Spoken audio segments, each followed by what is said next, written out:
Hello friends, তোমার সবাই কেমন আছো? চলে আসলাম আরও একটা মিনি ব্লগ নিয়ে।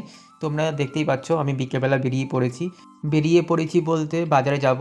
যেহেতু কালকে বাড়িতে পুজো আছে, তার জন্য আমি আর দিদা বেরিয়েছি। আমি একা একা বেরোইনি, তাই আমি আর দিদা টোটো করে চলে আসলাম বাজারে এসে দশকর্মার দোকানে চলে আসলাম। আর এখানে দেখছি অনেক ঠাকুরই আছে এখানে। আর এদিকে দিদা বলছে যে দেখ একটা সুন্দর ঠাকুর যাচ্ছে। এদিকে আমিও দেখি অবাক, মানে কি সুন্দর একটা ঠাকুর যাচ্ছে, এই দেখো তোমরা। তারপর এই দশকর্মা দোকান থেকে একটা ঠাকুর পছন্দ করে নিলাম, কিনেও নিলাম পছন্দ করে। তারপরে চলে যাচ্ছিলাম বাজারের ভেতরে যাওয়ার পথে দেখতে পেলাম অনেকেই কচু ফুল, শাপলা ফুল, বাতাবি লেবু, তাল এইসব বিক্রি করছিল। তা আমরা ভাবলাম এইগুলো একটু পরে কিনবো, আগে ফলটা কিনে নিই।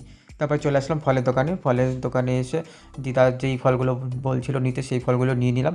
এদিকে দোকানদারও আমাদের কথা মতো সব কিছু দিয়ে দিচ্ছিলো, মানে সব কিছু মেপে যেই ফলগুলো আমরা বলছিলাম সেইগুলো। তারপর এই ফল টল নেওয়ার পর চলে গেছিলাম ফুলের দোকানে যাওয়ার পর দিদা হঠাৎ করে বলছে বাতাবি লেবু নেবে, দুটো নেবে। আমি বলছি দুটো নিতে হবে না, যে কোনো একটা নাও।